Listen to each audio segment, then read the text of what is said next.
What is up, everybody? Welcome to another episode of MC Fireside Chats. My name is Brian Searl with Insider Perks. Hi, Mychele. I was just like, we started the intro without you, Mychele. You were behind camera because Jessica didn't hear you beep and come in the waiting room. And so I like turned to Jessica. I'm like, where's Mychele? She's supposed to be here today.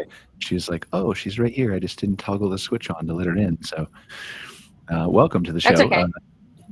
It's exciting here. We're here for our second week of like something that's, I guess, maybe a passion, obsession of mine. Obviously marketing, but also AI. So this is kind of the show that we're going to focus a little bit on those kinds of things going forward. And so we have a couple recurring guests here with us. We're missing Greg Emmer today. He's gratefully super busy with a bunch of clients and couldn't make the show. So he's swamped at his desk, having a lot of success with his new company, Verio. So we're proud of that. And we'll have him back next month, hopefully, if he doesn't get even more busy. But we do have Kurt Wilkins from Our Journey. We have Mychele Bisson. It's Bisson, right? Bisson. Bisson. If you say it crunchy. That's what I tried to do, and then I had too many S's. Is that what, like, the one of the S's is almost silent, or? Well, Anyway. I just say you say it's snotty. It's Bisson, but we just say it's bison. Okay, yeah, like everything. That's why I get into this argument with my girlfriend, like, because she's from Canada, and she learned a little bit of French over the pandemic, and so like I don't know any of it, right? But like I like the German language better than I like the French language. I don't know either of them, but when we traveled like right across the border, like German feels like a cooler language to me, whereas everything you say in French just sounds arrogant. It just does. I'm not saying everybody's arrogant. I'm not saying that's the French people. I'm just saying it sounds that way when it comes out of your mouth. Even the English words do. Oh no, I actually say the same thing to my husband when he says no, because I'm like, no. Exactly. Because it just sounds snotty. It's just, I don't know. It's just a weird way that they say They're it. not. So I They're get it. wonderful people, right? Like They nobody's are. saying. They're Yeah. beautiful people. Yes. Anyway, okay. So welcome back, Mychele. And then we have a couple special guests here. We have Kieron and we have Jeremy. So we'll just go around the room real quick, and we want to introduce ourselves. We can start with our recurring guests if you want. Kurt, you want to start? Yeah, my name is Kurtis Wilkins with Our Journey. We manage and own 43 different campgrounds, and we have been in the industry through different verticals since 2017. Awesome. Well, thanks for joining us again, Kurt. Mychele? My name is Mychele Bisson. I am with Bison Peak Ventures. I feel like I'm kind of the newbie to the group. So we own 6 campgrounds from Alaska to Florida, and we've been in the business for almost 2 years now. And we're just growing our portfolio and learning as we go. So I'm excited to be here and learn from you guys. Well, we're still learning too, so you might be on the wrong show, but we'll try. And then we have Jeremy. You want to introduce yourself? Yeah, hey guys, my name is Jeremy. I am in the Upper Peninsula of Michigan, and I'm probably truly the newbie here. I just opened my first campground. We've got 80 acres, 40 rustic tent camping sites, and we're on the southern shore of Lake Superior. It took about 5 years to get through the entitlements and permitting process, so I learned a ton. It was quite the journey.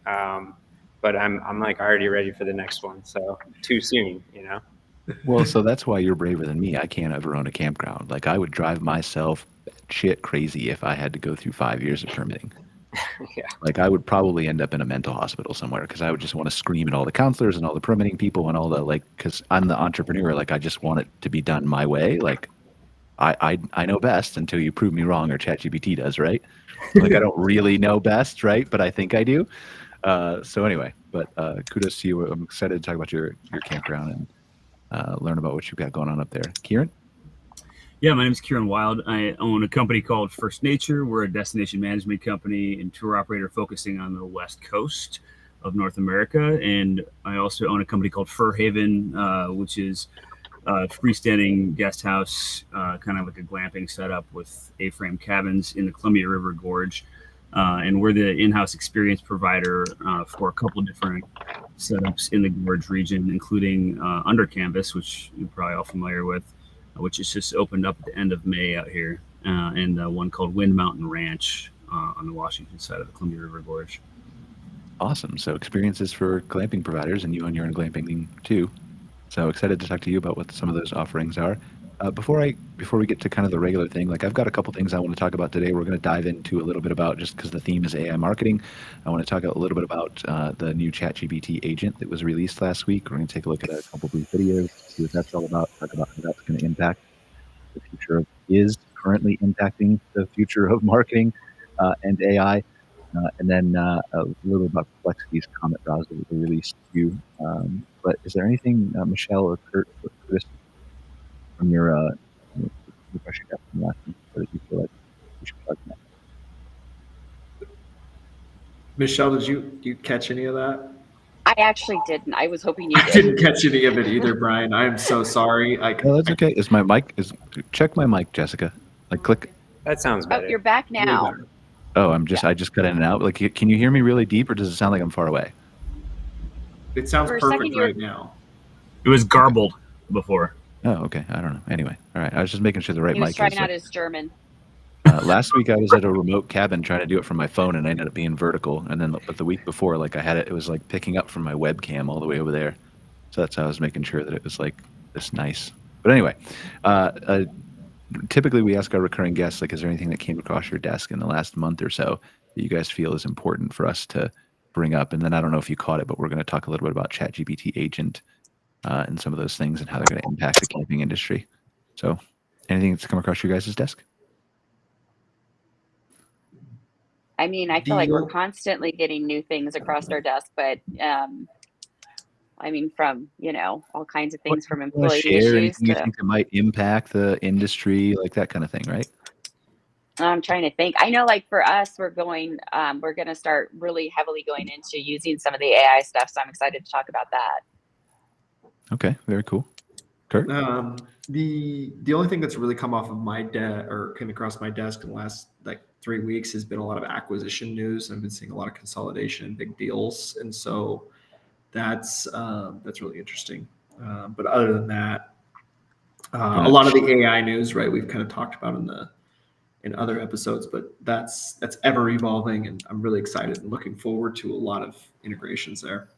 Do you want to share any of the secret due diligence numbers behind your potential acquisitions with us? They're not my acquisitions. They're just deals that are happening in the space. So like competitive, like you have agents out there spying on everybody else, and you just know. No, we just have clients, and I know that they're making some big moves. They do have, like, China has that little like fly that can land on the wall. It's like a bug, like literally a bug. So you can monitor your competitors. Just send it right in there. Have it be a fly on the wall. It's actually a thing. It's actually an invention.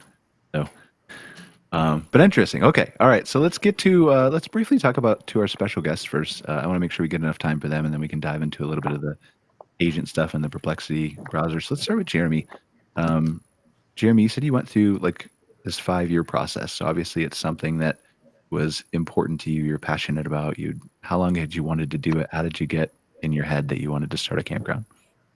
Yeah, that's a good question. I would say it is important to me, and I am passionate about it. Obviously, spending 5 years opening one project, but the actual idea of opening a campground was kind of a spur of a moment thing. A lot of my background is in residential real estate investing, single family, and a little bit of multifamily.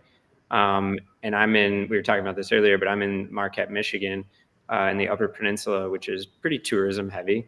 And right around, pretty much, as soon as the pandemic kicked off, as a residential investor, we went from seeing, 3-bedroom, 2-bath house in Marquette go for about $180,000 to $250,000 overnight. And now, a 3-bedroom, 2-bath in the city of Marquette today in 2025 is $400,000.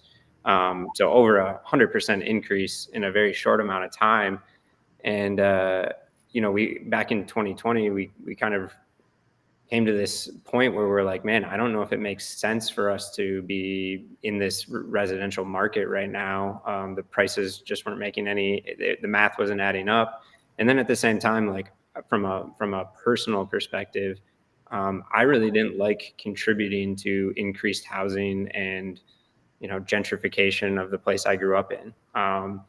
And so we came across this 80-acre parcel on the edge of the city It's actually the entrance to our campground is the last parcel in the city of Marquette, which is part of the reason it took 5 years to go through this whole process. We sit in 3 different municipalities.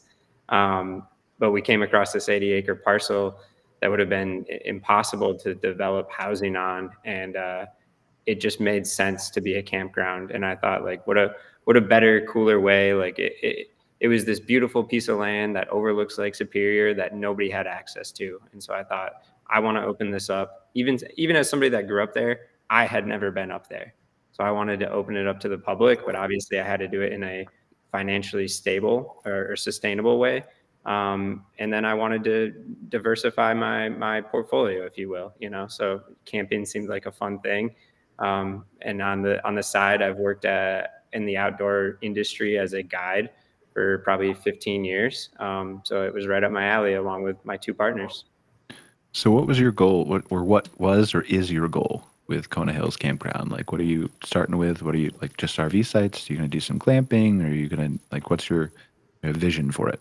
Yeah. So originally the vision was 3 to 5 cabins. We wanted to go higher end. We wanted to, like, make it, this glamping experience, kind of like maybe like landscape hotel. I hear that thrown around a lot, but we found out pretty early on in our permitting process that the municipality that most of our land is in, they actually, anything more than 2 units for short term, they require you to get a campground license from the state of Michigan.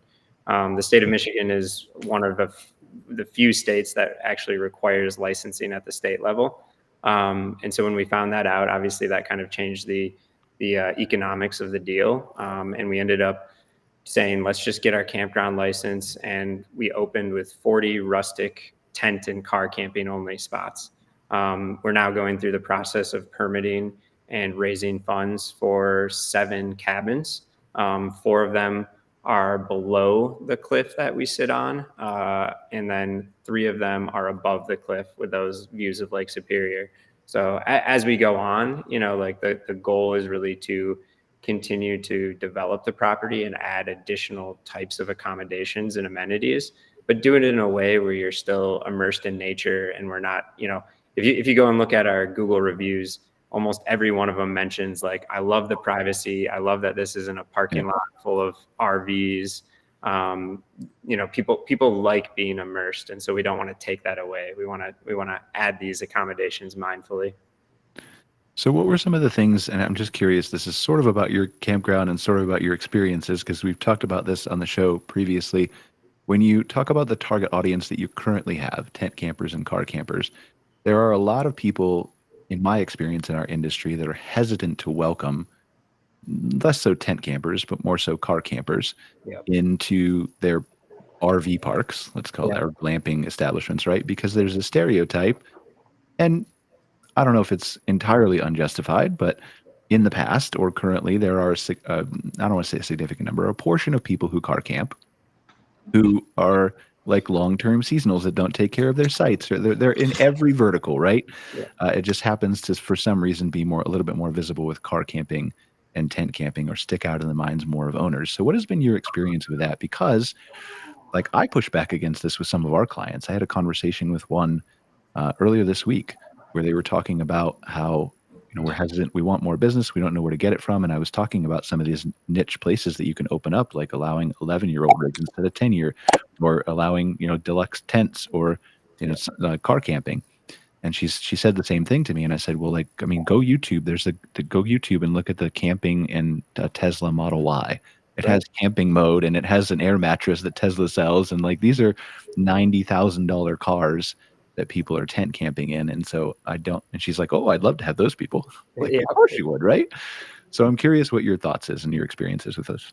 Yeah. I mean, I kind of, maybe it's just like the age range that I'm in. I'm 36. I'm a millennial. But like truck camping and car camping was like cool for us, and I think, like, when we were going through this permitting process, we got a lot of pushback from our local community about this concept of, like, truck and car camping. They were like, well, we don't want homeless people at your campground.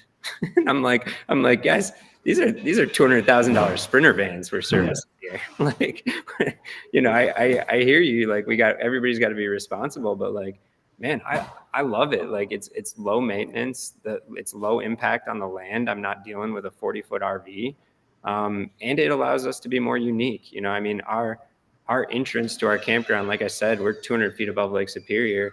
You couldn't get a 40-foot camper up our driveway. We got 9% grades. So to like open an RV park up there is impossible. But now I can have, you know, Sprinter vans that with or even a, you know, an old Ford with a Quigley 4x4 conversion on it. They can make it up that hill, and they can go and find like a super cool remote spot tucked away amongst like the rock outcroppings that we have. Like, to me, that's awesome. I love it. And even like one of my neighbors, who came to our grand opening, our ribbon cutting, you know, he kind of refused to see the project. He was against it, this whole homeless concept. And when he came up for that ribbon cutting and saw what we did and saw the people that were coming up there, he came up to me afterwards and he was like, you know, I just want to say this has been a long process, but you guys did a great job. This looks amazing, and we're happy to have you as a neighbor. Like, that was a great moment for me. It is interesting to me. Like, we have another podcast that I do called Outwired after this. And 2 weeks ago, we took last week off. We did a show about the 1975 to 2025 and the evolution of camping and the different types of, you know, pop-up trailers they had and rigs and all kinds of things. And it was quite fascinating to learn about. And today we're going to do 2025 to 2075 and give some kind of crazy predictions. But it is really interesting to me to kind of learn about, like, I'd love to do a show, I think, on Outwired about how we evolved to be the industry we are today. Specifically with, I mean, I know there's a good reason behind it, right? I just don't know what it is because I haven't researched it. But it would be interesting to see, why were many RV parks built the way they were, with sites so close together and so narrow, and like they were obviously built for a certain type of rig, but why did they not emphasize more tent camping or more car camping or more nature experiences? Or I'm sure it was built for a specific type of audience, the people we call boomers today, who were obviously not boomers back then. But it would be fascinating thing to understand how we got to where we are, because I think that the future of where we are going is still RVing, is still car camping and tent camping and all of the above and glamping and everything else. But I think it's a whole lot more of nature and experiences. And we've seen that people are demanding this stuff, and Marriott's getting into the game. But I think it's way more of that. And I don't think there's a clear guideline blueprint for many park owners out there. Certainly people like Kurtis, you own multiple parks. Mychele, you own multiple parks. You can look at this and you can step back and see what works well one other place and doesn't another, right? And you have key takeaways. But I don't think there's a really good blueprint for how do I build an RV park that's not a typical RV park. Yeah, I don't know that there is either. And I've actually had people tell me, you know, they're like, you know, some of these modular units, whether it's like you know, the zoot cabins or the what is it, oud houses, you know, some of those people that sell those are like, oh, you know, like, we don't actually want our units to be located next to tent sites because we feel that it devalues that property. And I just don't know that I believe that personally. I'm like I'm the new guy. This is my first campground, but like, from my experience and my customers and the way our park is set up, like, you could be at a zoot cabin in the north corner of our property and there could be a tent camper and you'd never cross paths, you know. Like, I think those experiences can go hand in hand more than people realize. Now, you know, if you put a oud house in the middle of an RV park, that might not work, right? Well, that's the thing. I think that's what they're talking about. They're talking about a stereotypical RV park. They think you're going to put it literally right next to a tent site with a paved gravel driveway and right, or something like that. And so I don't think that they have your park in the picture of their head when they're saying no to you. I also think it depends on the landscaping and how you design the park and things like that. I'm curious, for the people here who are looking at maybe I want to offer tent camping in the future. Maybe I want to open myself up to a little bit to car camping. How do you market to those people and find them? So I'm lucky. I have what I call inherent demand. I'm 40 minutes away from Pictured Rocks National Lakeshore, which sees 1.2 million visitors every year. I am the closest. I'm the only privately owned campground in the city of Marquette. It's just my entrance that's in the city, and then the rest of the campgrounds in Sands Township. And like there's 2 privately owned campgrounds, maybe 8 miles away from me. And Marquette sees 1 million visitors every year between summer and winter tourism. So I also have a background in SEO and digital marketing. So Okay. I list on Google. I don't list on HipCamp. I did. It was too much of a pain. I don't list on, Can I ask why? honestly, the back end of HipCamp has not been the easiest to work through, and it's really hard to set expectations across multiple platforms. I think channel managers are more popular in the Airbnb space, even in the hotel space. But like, I use Park, if anybody's familiar with that, for my reservation manager, which is a great team, relatively new company.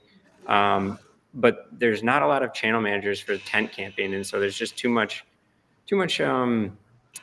confusion with setting expectations. Like we're a self-service campground too. We don't have a check-in center, and so I need to be able to communicate effectively with my customers via email and SMS.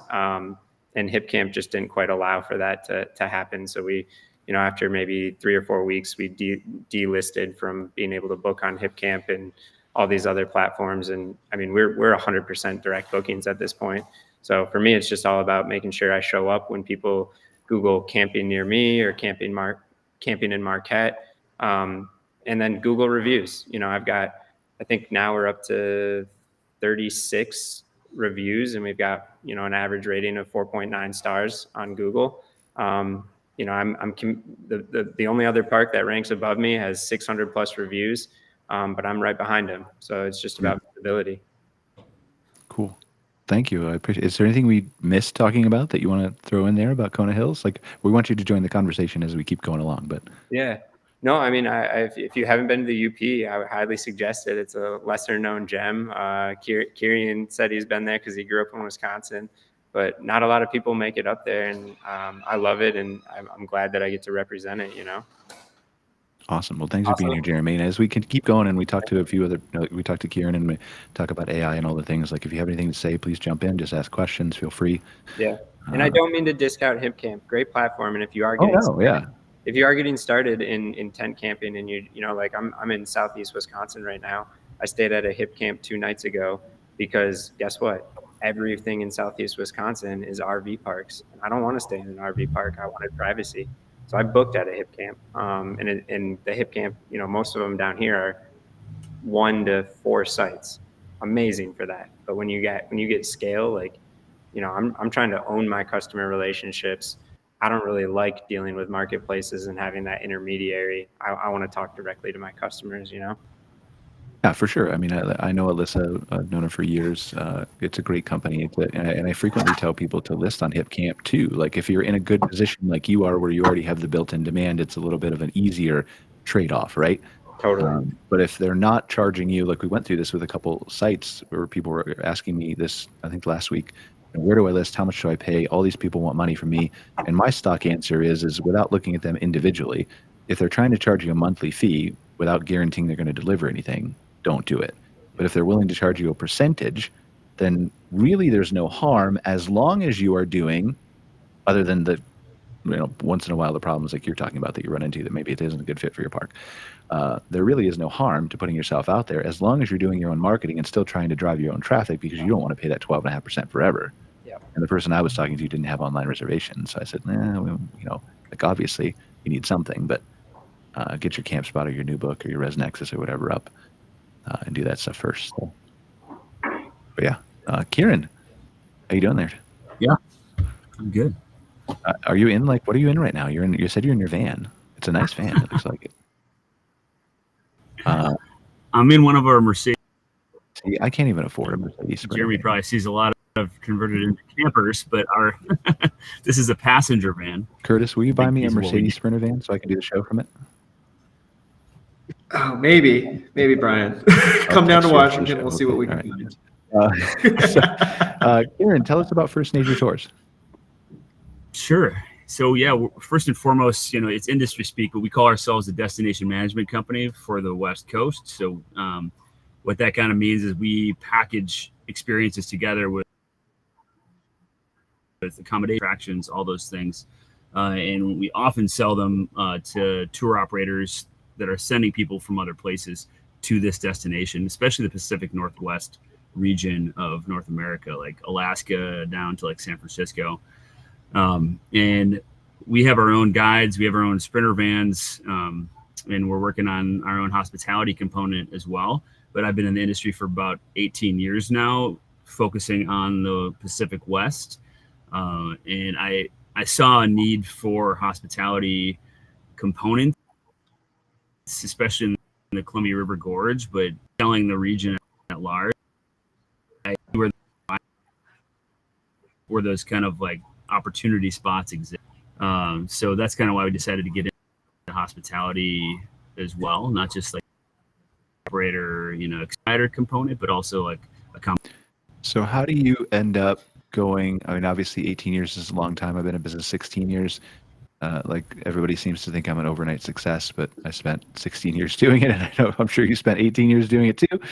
And Kurt and Mychele, well, Michelle's just getting started. You're only at 2 years, and you're already at 6 parks. You're going to be at like 800 by the time you have 16 years in. That's going to take a lot of systems in place. Well, that's all right. Systems are going to get easier with AI. We're going to talk about that on the show. So I hope so. But like, talk us through the story of how do you get started with this, and then how do you grow to be? You said you're a vendor for Under Canvas, right? Which is probably a highly competitive and sought after position. Yeah, well, I mean, just being around long enough and knowing the right people is 9/10 of it. So, like I said, 18 years of industry experience, focusing mostly on the West Coast. We know the right people. There's not a lot of people that do the kind of higher end luxury type travel, custom private experiences that we do. So there's not a ton of competition in that realm, honestly, where we are. And I physically relocated. Me and my family moved out to the Columbia River Gorge, the National Scenic Area, about 2 years ago. So, we're just the natural fit for Under Canvas out there. Under Canvas, talking about permitting and like barriers politically and legally to getting these kind of things off the ground. I mean, they struggled for many years to try and get that location approved. And I think they still have ongoing litigation going on with some nonprofits in the area. And we've run into our own roadblocks trying to do the Fur Haven project where we are. We bought 20 acres, thinking because it was a conditional use allowance for campgrounds, and then found out that there's like some fine print somewhere in there that the conditional use requires some kind of a natural feature, which was very vague to me, or else a hunting and fishing ground adjacent to it in the county that we're in. So, I don't know what that means, but we basically bought 20 acres adjacent to where our house is, and then found out that we couldn't, at least without a ton of probably litigation and many years of what Jeremy went through before we could actually get off the ground. So we found a property that was already permitted that used to be a Thousand Trails property, which is kind of like a KOA. Yep. And so we found one out here that had been purchased by somebody who was using part of the property for a totally different usage, and it had a fire go through and burn down like pretty much all the infrastructure, but it still had like all of the like level perfect little spots already set up. So that's kind of actually worked out really well, because then we're actually able to just pay a land use fee per booking for the spots that we use when we use them, and we don't have to own the land outright, and it's already has historical usage as a campground. So that was kind of a win-win in the end, and it allows for a lot more capacity, like if we want to like grow and expand, because right now we're really in the early phases of getting units built and kind of taking group business on a case-by-case basis for like summer camps, corporate retreats, that kind of stuff. So what's your vision of it when it's in, let's say it's mid stages? Where do you see it going if you have everything go the right way? So the focus that we have is really on the mobility of these units. They're basically on a trailer, but unique in the sense that they're an A-frame. and very very simple but very elegant styling. And they can, the key part of that is they can be moved. It's not a permanent structure. So, if the relationship with the landowner changes, we find a different location to move them to. And like in the long run, what I see is finding places that are attractive seasonally and have that demand for overnight accommodation, and being able to relocate them to those places. And we saw that happen with the 2017 eclipse here. A big event like that, where all of a sudden you have literally millions of people coming to rural places in a state like Oregon that, in rural areas does not have the infrastructure to handle that many people. Yeah. You can find a landowner, put like 12 of these units on it, like move them over to where they need to be. And then, you've got a instant hospitality setup, and you build the experiences around that, which is what we specialize in. And you can meet some of that need at least, and make a lot of money doing it, because there's a huge demand for those kind of things, concerts, all that kind of stuff. Well, and I'm told that anything on wheels, and I'm not an accountant to be clear, but I'm told anything on wheels is now a wonderful tax deduction due to a new law we have in the United States. So, or you guys have in the United States. Yeah. So depreciation and all those kinds of things. So whether you like it, or whether you like the man or don't like the man, we'll all pay a little bit less taxes, probably, right? Yeah, I'll get on board with that. Yeah. So tell me about some of your experiences. What are some of the things that people can expect if they go to an under campus, or go to your campground, or go to some place that you service? What are some of the experiences that they can look forward to that your company offers? So in the region we are. We're losing you a little bit, Kieron. I don't know if you hop back in your van, but you started breaking up a little bit. We'll see if you come back in a second. Oh no, I was really interested in that. I was as well. Oh, there he is. He might be back. You're back, Kieron. Are you back? There we go. Okay. Could you? No, you were just breaking up a little bit. So did you hear my question? The question, and I was trying to answer it. I can restate it if you can hear me now. Yeah, I think we can hear you now. Okay, sorry about that. So to answer your question, this region is really diverse, similar to, like, I'd say New Zealand, in that we can go from the ocean to like rainforest on the coast to 14,000 foot high snow-capped peaks that are snowy year round, to high desert that gets 10 inches of rain a year, sagebrush. We have all that within a day's drive. It's pretty crazy, and a world-class wine country in the Willamette Valley and in the Yakima area in Washington. So, there's a lot you can do in the gorge, in the Columbia Gorge. Thousands of miles of hiking trail, and the highest concentration of waterfalls in North America are both huge attractions. We also have a really good whitewater rafting out there, and people come from all over for steelhead fishing. So, and we have great skiing, world-class skiing up on Mount Hood. So it's pretty diverse what you can do, and it's definitely a 4-season destination. So your company will help people like plan those experiences? So they take them on guided tours, or what do you?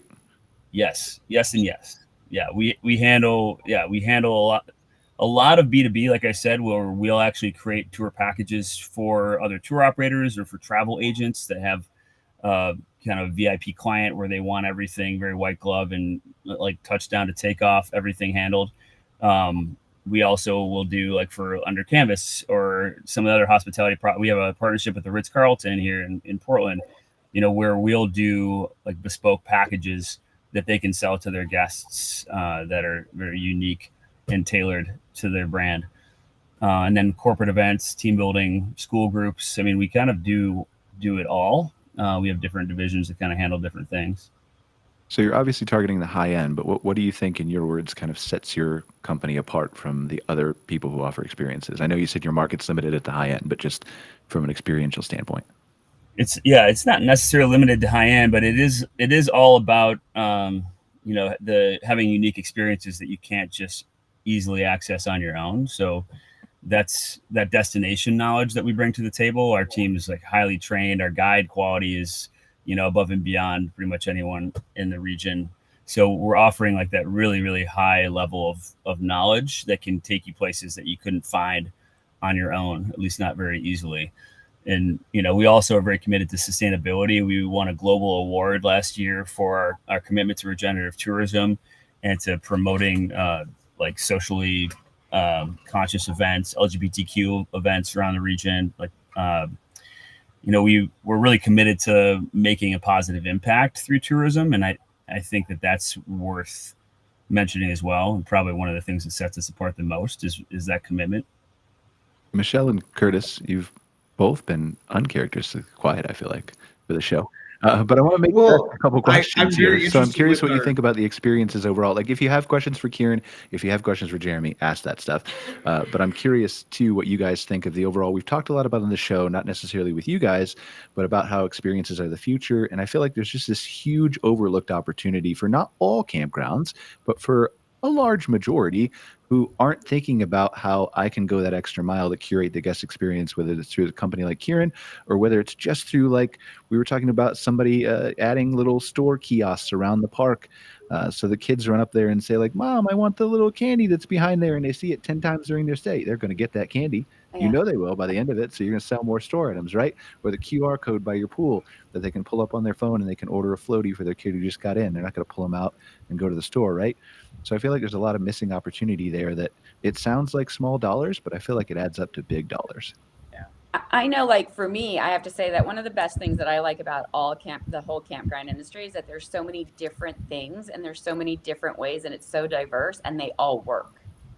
And I think that's amazing. Like Jeremy with his vision and all the things that he's got going on there. Like, it's not just let's go to an RV park. It's like, let's go and like camp out next to a rock. Like, I love that you can do that and it works and people love that. And there are people who look for that, as there are people who are looking for tent camping and people looking for RV camping.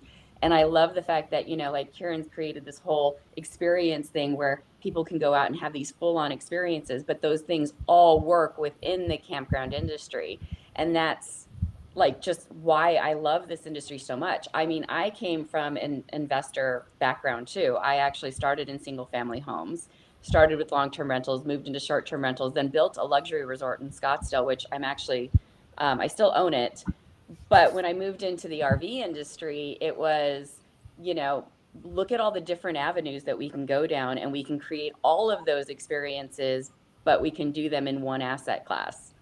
And that was kind of the fun of going into this, was that it was just, there's so many different things we can do. And every single one of our parks is completely different from another park.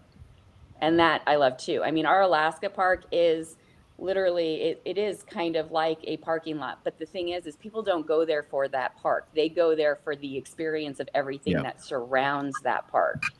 And we just play that up. And so it's just, you can sit in the middle of our park and see 6 glaciers. We don't have the glaciers inside of our park, but you get access to all of them because you stay here.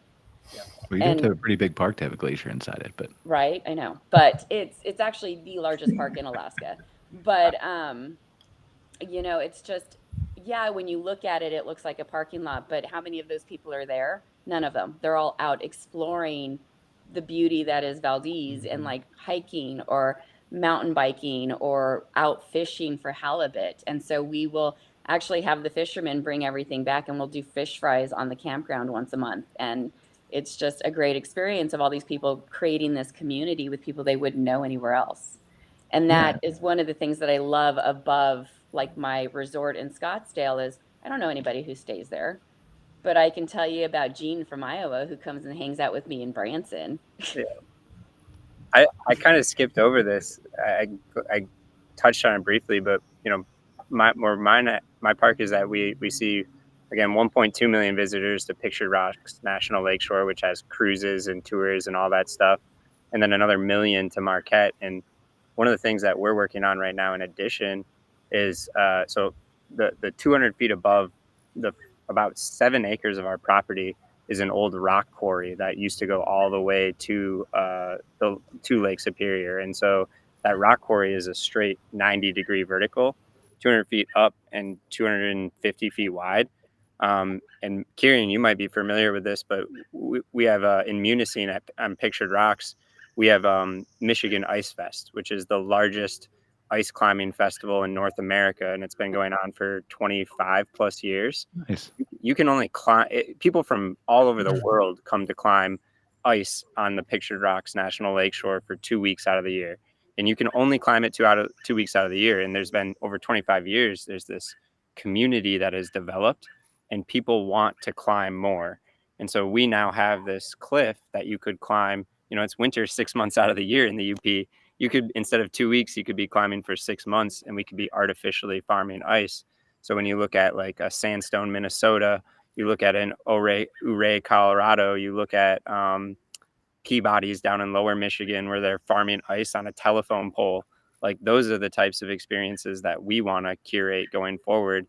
And even mountain biking too. I mean, we sit directly behind the NTN Trail Network, which is one of the largest trail networks of single track in the Midwest. I'm not exactly sure, but I think it's the most mileage of single track east of the Mississippi. Okay. I think the only trail system with more is out west. So that's huge for us. And I don't know if any of you guys are familiar, but like Bentonville is a huge inspiration to what we're doing. And we have in Copper Harbor, a few hundred miles away from me, just north, we have Rock Solid Trail Building Company, which is the largest trail building company in the world at this point, with over 250 employees. That's owned by Aaron Rodgers, who's like a crazy, amazing, visionary guy. But like, that's been not the quarterback who held out on the Steelers, right? Not the quarterback. Yeah, not the quarterback. Oh, That's I was what thinking of the jumped into my quarterback. mind, for sure. No, you know what? Aaron Rodgers, the quarterback, is an interesting guy, but Aaron Rodgers, the trail builder, might be more interesting. I'd probably agree with you.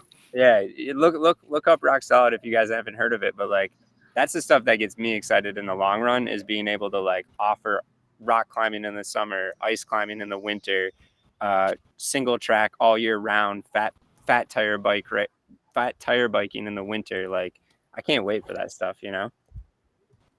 Yeah, it's gonna be interesting. Kurtis, you have anything to add?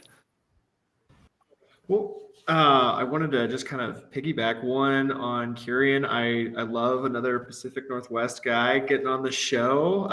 Can't shout out the Columbia Gorge. Our company, we always say it's the best kept secret of the United States is the Pacific Northwest, especially with the Columbia River Gorge. And then Mychele, again, piggyback kind of off of what you were talking about, like unique experiences for each one of our campgrounds. That's one of my favorite parts about our campgrounds, is each one is so different, right? You can go, we start off like we have the coast, the Pacific Coast, right, with Canana, and that park has a very unique clientele. They're very different than the people that stay with us. Excuse me. By the way, I am having terrible allergies right now, Brian. Are you allergic to me, or is it something else? I am allergic to pollen, but specifically like grass and trees. And you're in campgrounds. And I was just about to say that. And I'm in campgrounds. I love the outside. I grew up camping, so I put up with the allergies. But I just wanted to warn you. So Totally fine. I'm running out of breath sometimes, and that might be why I'm abnormally quiet today. We also, I don't know if anyone knows, but there's a giant fire outside of our office. It's actually like 45 miles southwest of us. I did not know that. Like, is it moving fast? Do they have it under control? Or? Yeah, they're going to get it under control. There's 40 miles between us. It's just tons. Where's your office? We're in Goldendale, Washington. Oh gosh, you're so close to me. I didn't realize that. I know. I was like, Kieron, I think you're in Bourdain. No, I'm in Mosier. I was guessing. The Bourdain. You're talking about You're the in Bourdain Mosier. fire. That's yeah. Yeah. I'm way closer to that than you are. I'm 5 miles from that fire. 5 miles. Oh my God. Yeah. Well, Mosier was just on fire. Yes, it was. Wasn't it? Like, Which makes me feel better about this fire, because if it jumps the river, there's nothing left to burn. Yeah, that's so tough to deal with. Like, we're up here, like I'm up here in Calgary, and my girlfriend's parents have a cabin. I was at it last week on Lake Shuswap, but we were dealing with that for like a couple years up here in BC. Like, we still have some fires up here, but thankfully, like once in a while, like probably 2-3 days out of the year, the whole city of Calgary will get like really smoky during the summer. and then it just goes away. We were pretty lucky, but we've had to deal with that. Like we had to almost evacuate, I think 2 years ago, from our cabin, because there's like you have to go down a road, like 45-minute dirt road to get to the cabin. So like that's the only way out. So if the fire's all the way up here, even if it's 45 minutes away, you got to get out anyway. But yeah, it's tough to go through that stuff. I'm glad you guys are safe. Yeah. So far. All right. Do we want to talk about AI, or do we have any other questions for Jeremy or Kieron that we want to do, or a little bit? I mean, Kieron, I would love to talk to you outside of this podcast. Like drive over. Like you could probably be there by the time the show's over. Kieron, you're in your van. I'm probably gonna drive over there. Come see I'm you. in Portland right now. Jump in the van. Yeah, let's do it. Come to Hood River. We'll have a beer and go rafting. I like Portland. Portland used to be one of my favorite cities in the U.S. And I say used to be because I feel like it was just different, like 6 or 7 years ago. But it's still a really nice city. It's definitely still really awesome. But yeah, it had a little. Yeah, the breweries and the food were my top 2 things in Portland. And the little bookstore, like the giant bookstore. Powell's, yeah. Powell's, yeah. So Bend is my favorite. I love Bend. Which one? Also very cool. Bend, Oregon. Bend. Three Sisters Wilderness, unreal. Yeah, I've been up along the coast there, and I'm trying to remember. Well, we're at the border there with California, right? What's that big, huge, deep lake there? I can't remember the name of it off the top of my head. Crater Lake? Crater Lake, yeah. Crater Lake? Or the Shasta, too, is down there by the border.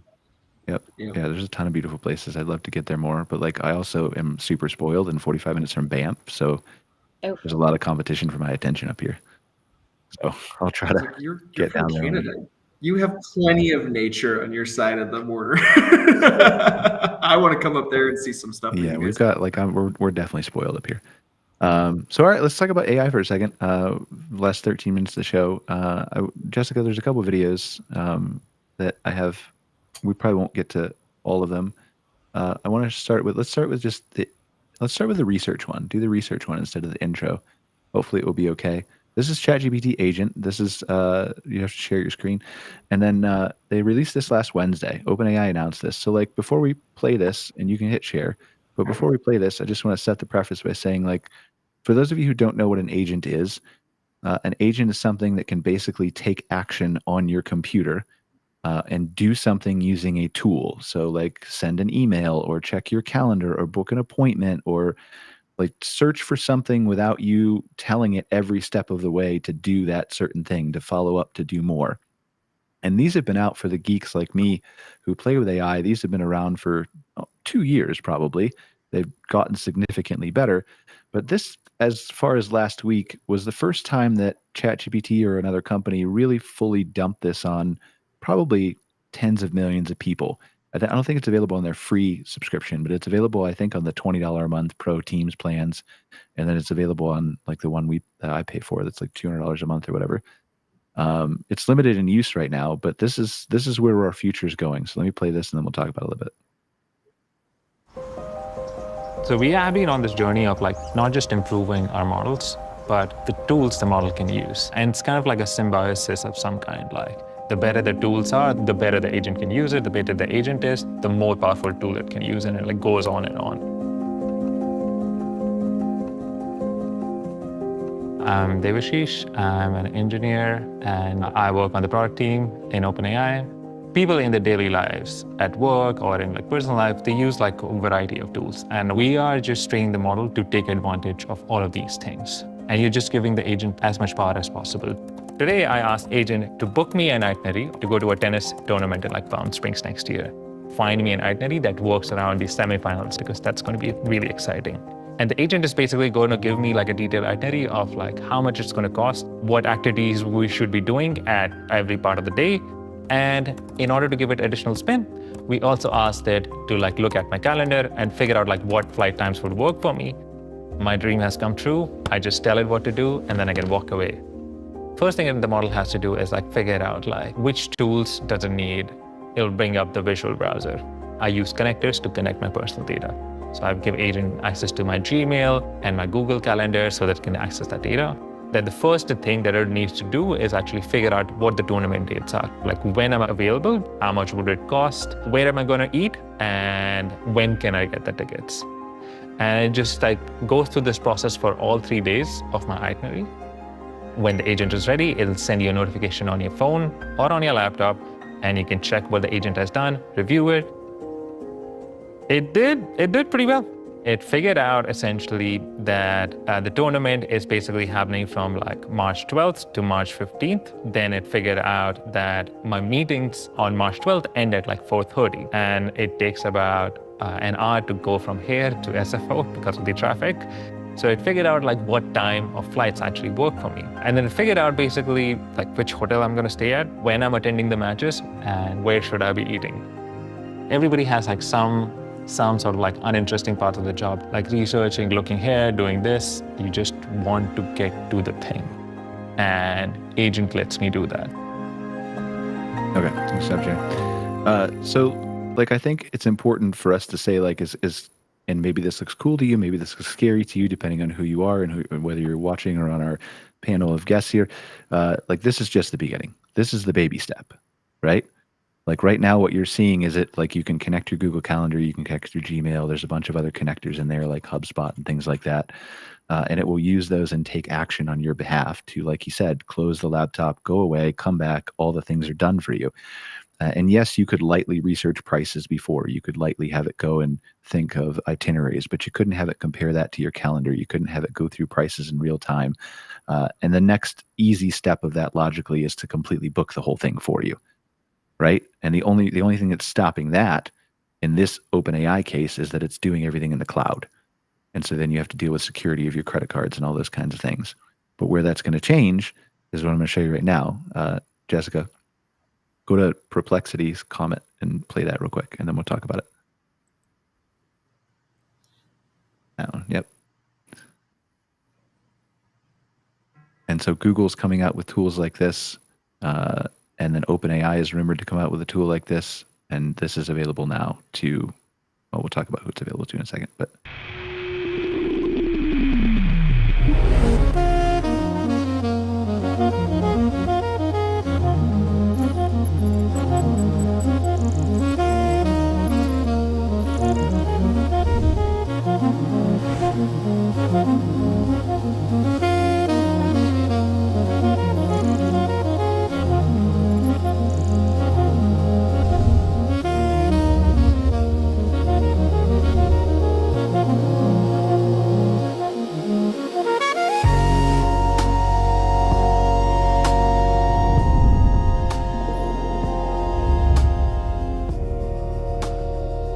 Pull up the clip of Jensen demoing Perplexity Labs. I've pulled up a YouTube video showing Jensen demoing Perplexity Labs at GTC Paris. It should be at that moment to now. formulate what is now agentic AI. Let's take a look at one example. Let me show you something. It's built on Perplexity. Okay, we're good, Jessica. So like this is again, this is early too. This Perplexity, for those of you who don't know, is an AI search engine that's been around for a couple of years. They're not a challenge to go. I mean, they are in some ways, right? But they've only got a couple million, I don't know what, a couple 100 million searches a day or something like that versus 96 billion some for Google. So they're not really competition, but they are eating away at some of the market share. And they just released this browser. It's a competitor to Google Chrome. You can't go download it today unless you're part of their really super expensive AI subscription for like $200 a month, which I will probably join after this just for a month to test this out and then cancel it because I have other, spend too much on AI is what I do. But so we'll probably try to demo that either later on Outwired or in a future show. But the difference between that is that it runs on your computer locally. And so you're seeing the early stages of this stuff where you have to type everything in. Everything is eventually going to be voice, or it's going to intuit what you need. It's going to ask you what time of year you want to go camping.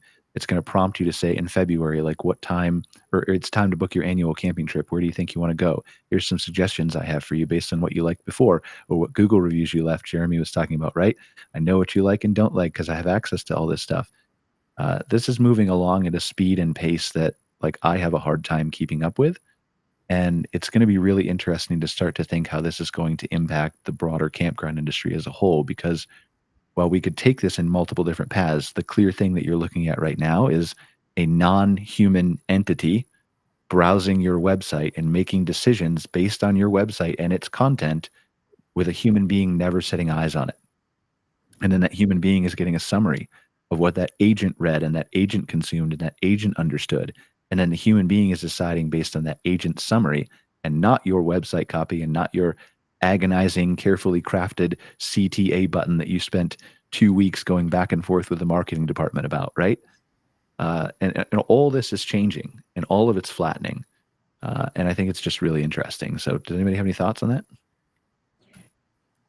Well, my initial thought is that I see the internet and kind of way we communicate is actually we communicate with agents. We keep UIs available for when the human does want to actually look and explore the website, but it's going to be robust APIs that are going to be running the all industry, right? And how do we document that API and make sure that these agents and these AIs understand and they can use our APIs to make purchasing events happen and schedule reservations? And that's kind of where I see this next frontier of the internet. Yeah, the internet, like the online experience, whatever you want to call it. There's not it's like the SEO thing we talked about a month ago. We don't really need a name for it. It just is. You just do it.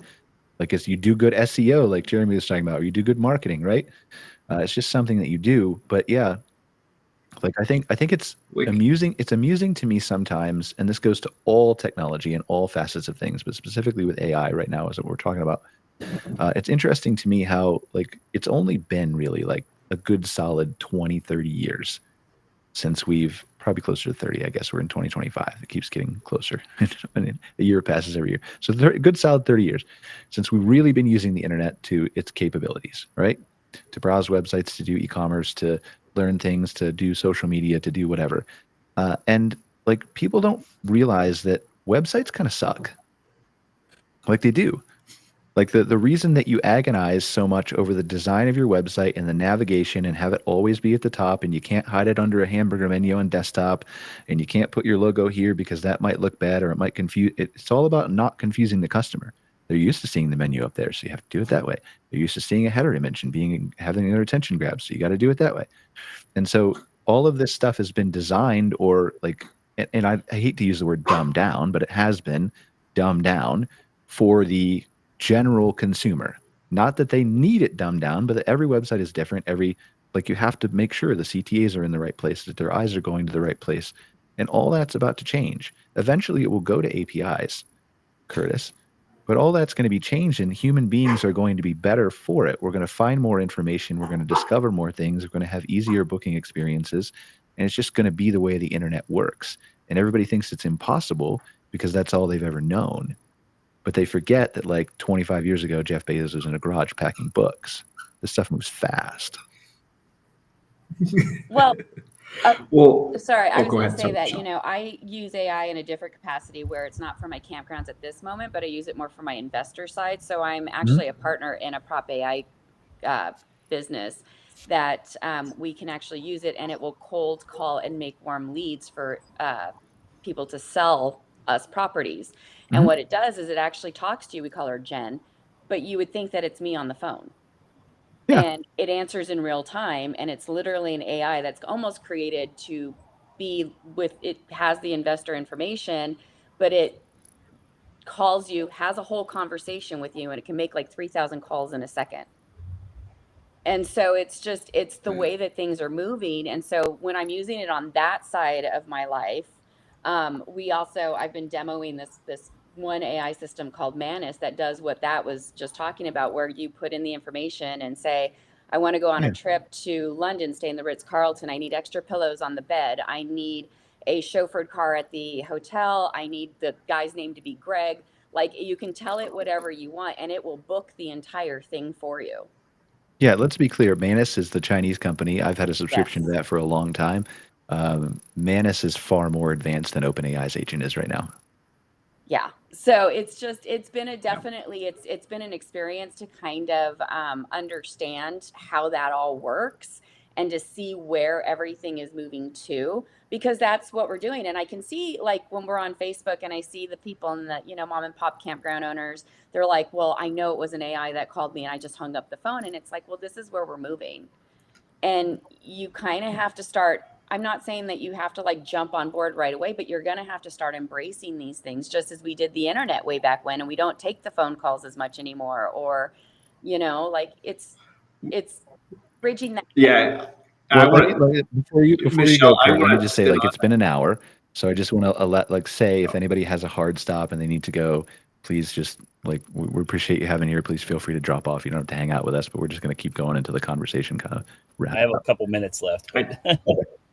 I have a couple minutes too, but Mychele, I wanted to say, like, you know, the flip side of the outbound call side is actually the inbound call side, right? So like everybody that is getting those calls, they're going to be all screened by an agent.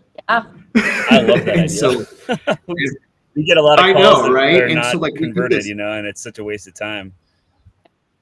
So I always kind of go back and I think about like, okay, what do I want is like, what would make my life easier? And so I was down at, you know, we all run very large businesses, right? And so on the 4th of July, that's our Super Bowl, but that's also when our families want to take a vacation as well. And so here we are trying to go on a family trip, you know, enjoy family time, and we're taking business calls the whole time. We've got problems, we're dealing with things, we got to make changes on our website. And the whole time I was sitting there thinking, an AI that could field some of these calls, that has a lot of these policy manuals, that has these procedures, right? It's going to take over those responsibilities immediately. And I just sat there, I was drinking a water and I was thinking it's easy to do. Like, it's easy to, like, I cloned my voice to a company called 11 Labs, and I was messing with my buddy the other day. He's like a deep philosophical Catholic Christian guy. Like, it goes back into the deep history of the religion or whatever else. And I don't like I'm not religious, but I don't like really talking to him about that stuff. One, because I feel stupid, but two, because it just kind of bores me. And so I built like a clone of myself and deployed it. And I was like, just call this number and you can talk to him. And he was like really into the whole like history of Catholicism. And I gave him a role and whatever. He was talking to her for like an hour. It was in my voice though. But like Mychele, to your point, like they are going to have to adopt it. It is here. Google just announced a feature, I think last week or the week before, where they're going to start putting a button in search results where you can call to check prices. And it's not for travel or hospitality yet. Like I think it's for a couple verticals like plumbing and I don't know, locksmith and a few other places, right? But this is going to quickly expand to where you can just click a button. The AI will then start a call using Gemini. It will call and talk to the business and report back to you. And if you don't think this is going to increase your phone calls at your property, you better believe it is. Mm-hmm. And they're going to be, just like Kieron said, they're going to be closer to the top of the funnel. They're not going to be closer to the conversion. So you're going to have to then decide, Kurtis, I know you run a call center, right? Like you're going to have to decide, do I want more bodies in that call center for lower conversions, or do I want to put agents there? Or do I want to expose an API to the Google hospitality sector? Yeah. But Google's not there yet. But so like, for sure.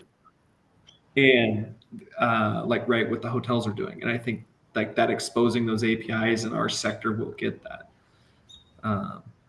And that's I totally agree with you though, Brian. Like there's going to be millions of more phone calls that are happening, but like, have you guys seen like the way AIs talk to each other? I've made my AIs talk to each other. It's pretty fun. I'm sure. Yeah, the whole different. Yeah, like they're just. It's an experience. If you haven't seen it on this, if you're listening to this podcast, go look that up. Well, it's actually like Brian at the beginning with the gurgle. Yeah. That was my AI. It was just transitioning because I was late for the show. So, I mean, I think it's an interesting thing, though. I mean, we're kind of in this weird pocket where it's like we've got to adapt to that, but we've also got to be able to manage the ones who aren't used to that. And so we've kind of go back and forth between both of them. So we've got to have the people who are still in the office that are going to answer the phone, and then we've got to be able to handle this AI stuff. But I think that AI, I mean, Brian and I were actually just talking about this with one of my operations directors a couple of days ago when we did a call about this, is having the ability to have the stuff taken off of your plate in your campgrounds to be able to free up your people to do things that are more customer service oriented. It's a wonderful place to be, because we're never going to have campgrounds that are fully AI or robotic or whatever. And we may, I mean, but I just don't think we're going to take that human element out of it too much, because that's what the joy of campgrounds is, right? Is the human experience. And, but to take all of that stuff off of the plate of our people who are at the front desk or on the grounds and be able to like make that easier on them so that they can go curate those experiences for those people is going to be so amazing for them. It'll Yeah, the just human free up so much experience is time. the human experience is interesting to me. We're going to talk about that in Outwired when we do the 2025 to 2075 thing, because part of the research I did in the prompts with the agents that I had go out and look at this stuff for me is like like the human experience is important to camping, right? And I so think like, so. I agree with you, right? But what does that human experience mean? Is an interesting question, because like the human experience is, I would say, arguably more important from the guest perspective than it is from a staff perspective. So if a guest can still have a human experience, whatever that is defined as, whether it includes a human or doesn't include a human, who knows, right? None of us can predict more than 2-3 years out right now. Then that's interesting. Like, I don't know what that looks like or what that. Brian, when you said project 2 to 3 months out, Years, the last 2-3 podcast years. I was on was 4 weeks ago. And we want to talk about operator, and it is obsolete 4 weeks later. Yep. Like it's moving way faster than like we give it credit. Yeah. No, I mean, I think that it just depends on, again, like the campground. Like we have a family campground in Virginia that is completely family based, and we get probably anywhere from 1,000 to 1,500 people in there during a busy weekend, which is pretty much almost every weekend, it seems like. But with that, like we have all these different experiences that are constantly happening. And when I've talked to the guests, like one of their favorite things is our managers just coming around when they've checked in and just saying, hey, are you guys good? Do you guys need anything? You know, I'm the manager here. Let us know, you know, you can call us, whatever. And that's like that human experience you can't take away.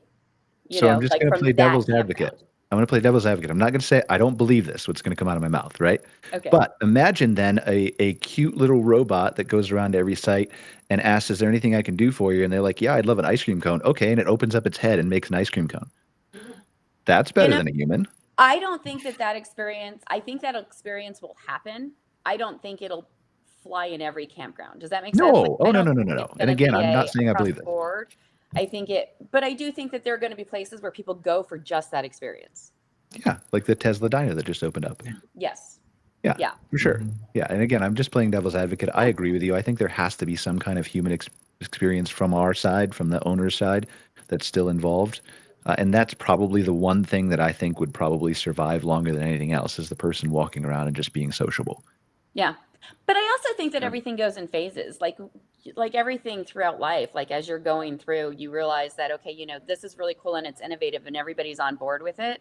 And then like a couple years later, everybody's like, well, don't you just miss it when somebody would come up and just have a conversation with you? Like, it's just these different things, right? Sure. You go through life and you're like, oh, it's so cool that we can do these things, like big rigs. So you started off with these tiny little camper vans, then they start getting bigger as they go. And now all of a sudden I'm starting to see people go back down. Mm-hmm. And it's like, it's just the rotation of life. We just constantly like expand, we jump on board with the new thing, and then that becomes normal. And then we're like, wouldn't it be nostalgic to go back to this? So yeah, I mean, it's going to be interesting to see how the future plays out for sure. I usually pride myself on like seeing early trends and figuring out where things are going and what's the next up and coming social network and what's the next technology. I can't see more than 2 years in advance. I don't have any clue what's going to happen. Like we didn't get to it today, but I had it pulled up on my screen. But like Donald Trump has this AI action plan that he was talking about today. He's going to talk about it on the All In podcast, I guess, live later tonight.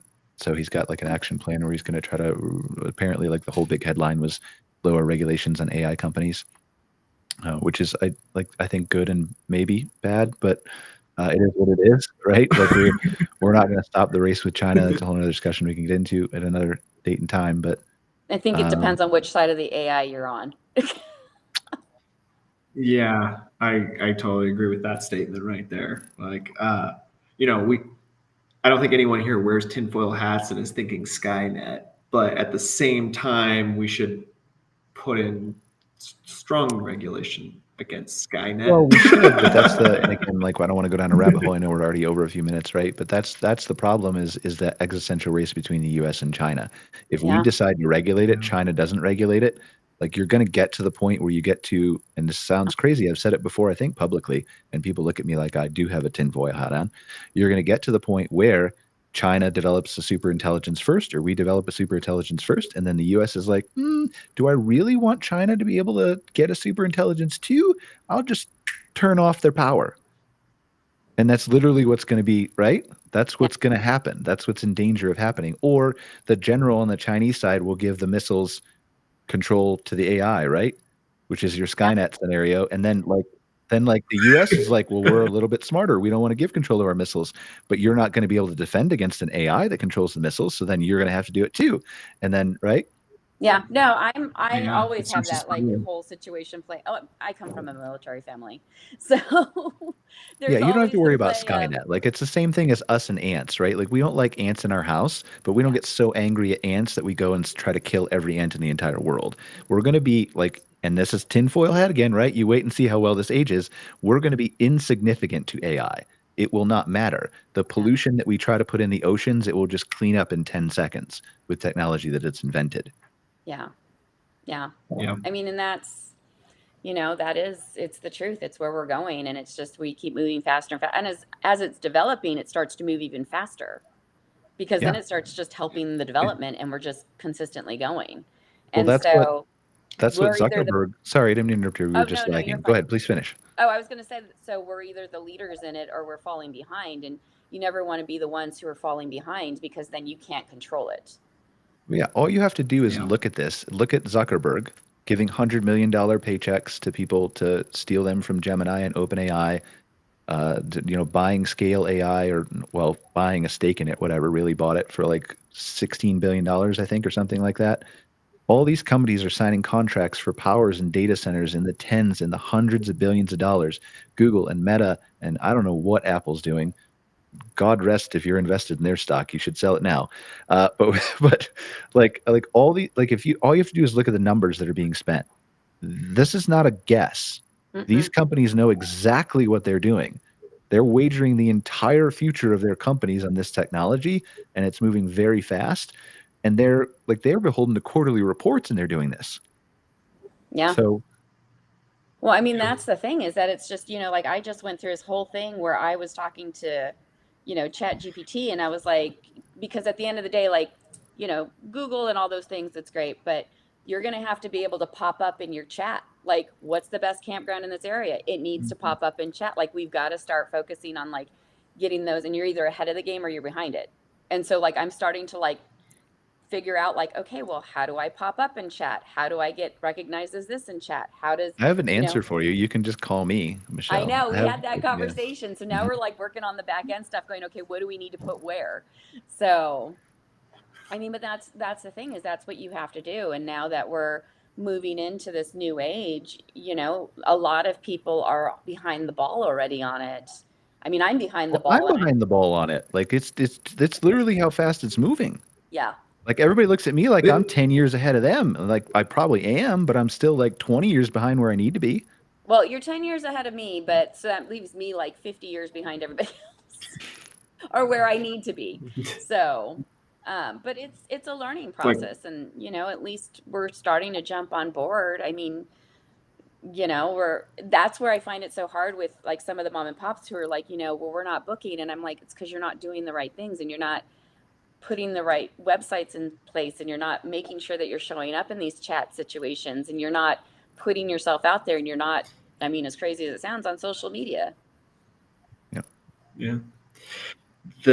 One of the things that I find so hard about the advancement and how fast things are moving is so again, Brian, we talked 4 weeks ago about Operator. Well, 3 months ago, we started building our new website, right? Where it's going to be it's focused on AI and ranking in AI and how do we structure our data sets and give it the social proof, and how do I position myself to show up in every chat every time somebody is looking for one of the best campgrounds in our areas.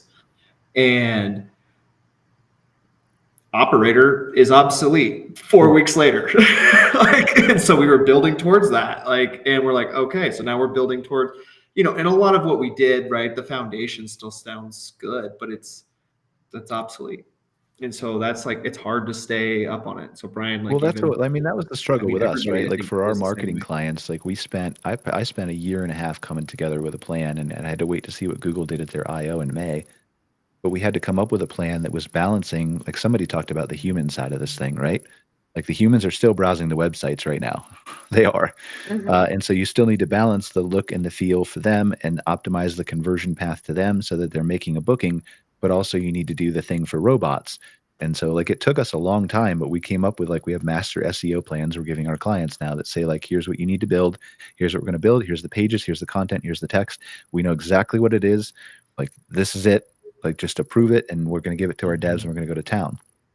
But that took a long time to come up with. And there was a lot of trade-offs that I wanted to do from an AI side that I can't do yet, just to make that, to create that perfect balance where we are now. But yeah, like I'm confident that'll hold up for probably 6 or 12 months max. And then like, it'll still be a good foundation. Like it'll be a foundation at that point, right? Like you're talking about, Kurtis. Yeah.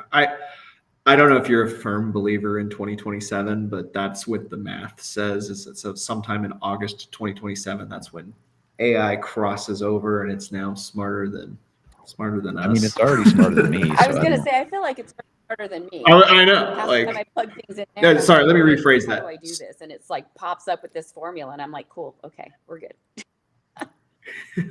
It's smarter than the smartest human in every all combined, right? Is what you're talking about. That's like the all combined. And so that's really interesting to me. And so that's supposed to happen mathematically sometime August 2027. I mean, it wouldn't surprise me if it happens before then. Like whether we know about it before then, we might not.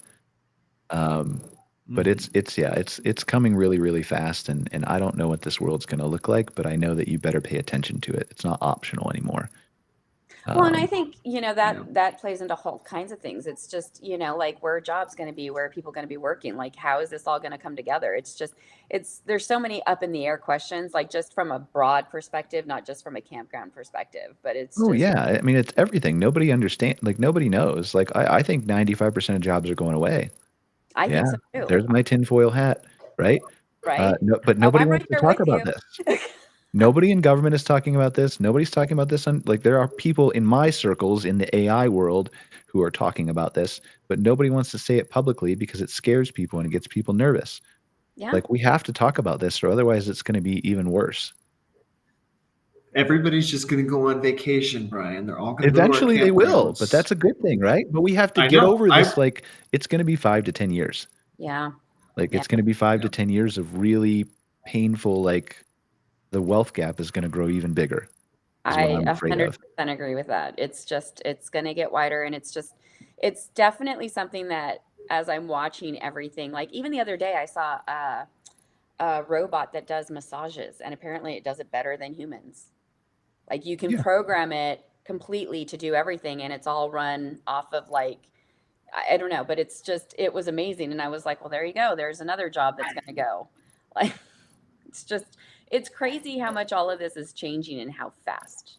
Yeah. I mean, you're not even talking about humanoid robots, which we talked about on this show and Outwired before, that are coming probably in less than 2 years. Yeah. You wait till you see what the prediction we have on Outwired is, if you guys have a chance to watch it. But like the humanoid robots, in less than 3 years, you'll be able to, the only bottleneck will be manufacturing. Mm-hmm. You'll be able to buy one for less than like, I don't know, 75 cents an hour to work around your campground and do everything you want. Yeah. Like, and it'll be like, be able to mow the lawn. It'll be able to clean up the miniature golf course. It'll be able to clean the swimming pool. It'll be able to do everything. Yeah. And when they start looking more like humans, it makes it even more of a human experience. I mean, you guys see all those crazy movies. Haven't you guys seen those movies where they like have the AIs that or the robots that look just like humans? Well, that's what I mean. That's what I mean when you talk about the human experience, right? Like, and like, I won't take credit for this. I first heard Gary Vaynerchuk utter it, but like, I fully believe it. Like anybody who's alive right now, who's under like, let's say 40, their grandchildren will have people who are married to humanoid robots. They will. How weird. I know, but it will happen. Yeah, I can see that happening. It's just, it's such a weird, like, when do we start completely like moving away from just having, when you're just at a point of, is that person a human or is that a robot? Well, that's the whole argument, right? So it's really interesting. You should go look it up. It's by, there's a woman, you probably know her. I want to say her name is Corey or Cody. She's a real estate lady on YouTube. Cody Sanchez. Yeah, Cody I know. Sanchez. So she sat down with Gary Vaynerchuk, and they talked about this stuff, and they were talking about like where's the line of cross, right? Okay, and I'm not saying I believe this. I'm just telling you what the conversation was. Like I do believe the grandkid thing, but I'm not saying I believe all the other stuff. But they were talking about where's that line where you become not a human versus a robot, because like there's already all the boob jobs and the lip jobs and the Botox and like all the things you're putting in your body already. So what's the point where are you already not human? Where's the line? Well, it's like that Stepford Wives movie from like, what was it, the 90s or the early 2000s or something, where like Nicole Kidman was in it and they had a little button and you could literally change her physically however you wanted her. And yeah, I mean, she'd go make you a sandwich, or she'd like, go to the grocery store and buy you potato chips. Or I think that makes society worse when that happens, for the reasons that we stop respecting certain categories of people, right? So I don't know that I want that, but it's absolutely going to happen. Yeah, it's a scary thought to like get into all of the tin hat situations that this whole thing can spiral down into. But I do think, going back to all of it, it's crazy how fast everything is evolving and how much we have to adapt, and just the resistance against it from so many people. And I just don't think they realize how much that's going to hurt their own businesses by resisting so much. Yeah, imagine not answering the call from Google. Yeah. Did you guys watch so Tesla released their autonomous cab. Oh, the robotaxi? And Optimus, which is a robot for them, was the catering company and the bartenders for the release. Oh, yes, except they were human controlled. That was like a year ago you're talking about when you announced it. That was almost a year ago. No. This happened like 3 weeks ago. Oh, maybe I missed it then. I don't know. I remember like when he first announced the robotaxi, they had robots that were catering. No. They're releasing the robotaxi in response to it. I don't know about that then. And so I'm like, those robots, but the robots kind of stole the show on that release. And so like they're $15,000 humanoid robot you can buy from China right now, and there's videos on YouTube of people having them wash their car. Like it. It's here, guys. Like I'm sorry that I'm the bearer of maybe bad or good news to the people who are watching, but this is not coming. This is here. Yeah. And all I want to know is how I can get one. Like, there's a lot of people, right? And against somebody giving me a chef that's programmed with all of the Michelin rated recipes in it, that I could just walk home and say, hey, I want this, and it whips it up. I totally. Well, that's the thing. If you talk about the 40-year-olds or anybody who's under 20 anybody who has a kid who is in elementary school still, they will never know a world ever where they grow up and aren't able to have Michelin recipes on demand, a robot chef in their kitchen, AI with them everywhere they go. I've had these conversations to the terrible detriment of my girlfriend, who probably wants me to shut up a lot of the times. But so Brian's in his element right now. Yeah. Oh, my wife has told me that we can't talk about AI at the house. So I wonder, you're going to see survival of restaurants, for sure, because there's the same human element. People are going to want to go out and socialize. But I think there's a whole lot less physical restaurants. But does that mean then that you can license a recipe from the great steak shop in Portland that you want to just download to your robot and have for one meal and pay them a fee? I bet there is. There's a business there. I mean, but think about the amazingness of how that would work out, though. Is you can go to your little, hometown restaurant and have an experience from a French chef in France for this one recipe that he is specialized and everybody knows about around the world. Mm-hmm. That would be amazing. And they would still get paid on it. And then and you would probably, it would be more of a social experiment as well, because the reason you go to the restaurant now is to see other humans, right? That's the reason why you're going camping, is you're going camping to have a unique human experience. Well, in that though, what happens when the robots hopefully not very many safe people place to have human interaction and all of that. Well, what happens when the robots want to go camping though? Are you going to ban them, not you guys, but are you going to ban them car camping? I don't want robots. We only take humans. What if they've got a credit card and they're in society and they want to pay you money? I don't know. There's a lot of.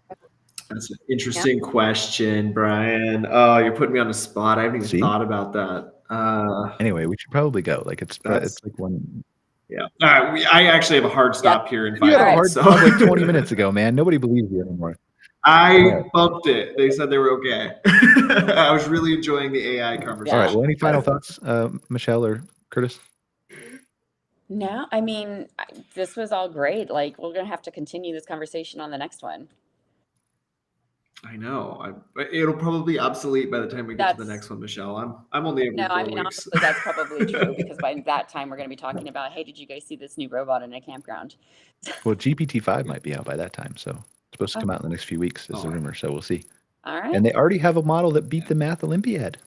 Google and ChatGPT do. That's not not going to release supposedly for a couple months. So anyway, all right. Tell us where we can learn more about Bison Peak Ventures. Well, you can actually follow me on Instagram at Mychele Bisson, which I always talk about how we're, innovating and changing our campgrounds and tips on how to buy campgrounds with no money down. And then you can also do it at rvresortinvestment.com. Awesome. And Kurtis, Our Journey? You can find Our Journey at ourjourney.com, as well as our management division, which is advancedoutdoormanagement.com. Awesome. Feel free to reach out to us. We also have our socials as well: Instagram, Twitter, Facebook. Well, thank you guys so much for joining us for another episode of MC Fireside Chats. If you're not sick of hearing from me, I will be in 34 minutes hosting another 2-hour show, Outwired, with Greg Emmer and Scott Barr. We're going to dive into the future of campgrounds and all that kind of stuff. If not, we'll see you next week on another episode of MC Fireside Chats. Take care, guys. We'll see you. Bye, guys. Right. See ya. MC Fireside.